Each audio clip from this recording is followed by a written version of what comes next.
Tubuh ini harus sehat. Kalau tulang itu harus kuat. Kalau otot itu harus kenceng. Oh. Tapi kalau lemak itu harus rendah. Nah sekarang yang terjadi apa? Yang terjadi nih sekarang teman-teman sekalian. Ini lihat. Lemaknya tinggi. Ini ada namanya otot, ini ada namanya tulang, ini adanya lemak. Otot nggak dilatih, ototnya nggak dilatih nih. Akhirnya turun kan. Sejak 30 tahun ke atas terjadi penurunan 1% otot.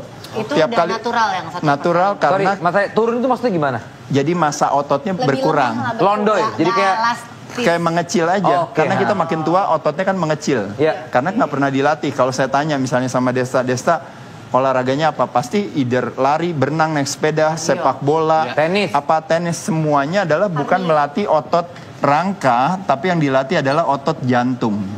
Kardio. Makanya kenapa kardio di sini oke, bagus gak bagus. Tapi bro, ini otot rangka kok nggak pernah dilatih. Otot rangka nggak dilatih, maka yang terjadi pelemahan tulang. Tulangnya lemah, geraknya lebih sedikit. Ketika geraknya sedikit, lemaknya meningkat. Ketika lemaknya naik, lemak itu bukan akibat, lemak itu cost. Jadi kalau kita lihat apa yang terjadi dengan kalau orang kadar lemaknya tinggi, tekanan darahnya naik gak? Naik. Gula darahnya naik gak? Ya. Naik. Trigliseridanya naik gak? Kolesterolnya naik gak?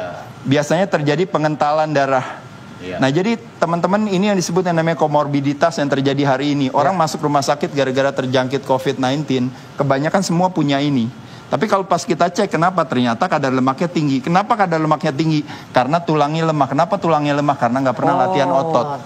Nah jadi poinnya bicara otot kita rangka, orang mikir ibaratnya gue nggak mau berotot. Poinnya bukan masalah perlu berotot atau tidak. Otot nggak dilatih, tulangnya lemah, maka lemaknya tinggi.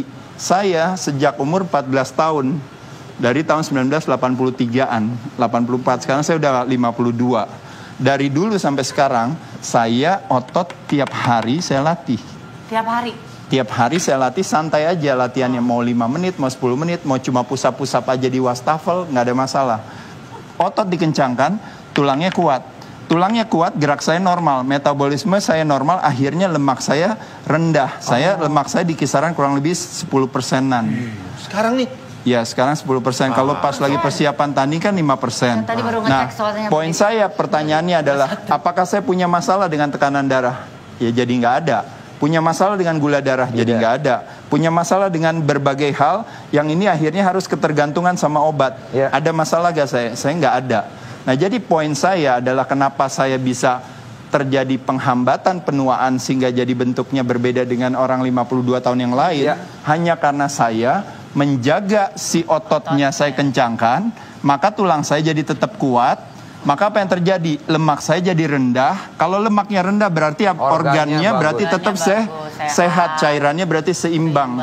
Makanya kenapa bentuknya saya dalam 20 tahun terakhir bentuknya sama, hanya gara-gara saya menjaga keseimbangan ini. Sedangkan orang lain tidak melakukan. Pak Guru. Pak Guru nih Pak Guru nih. Gak usah berlebihan, orang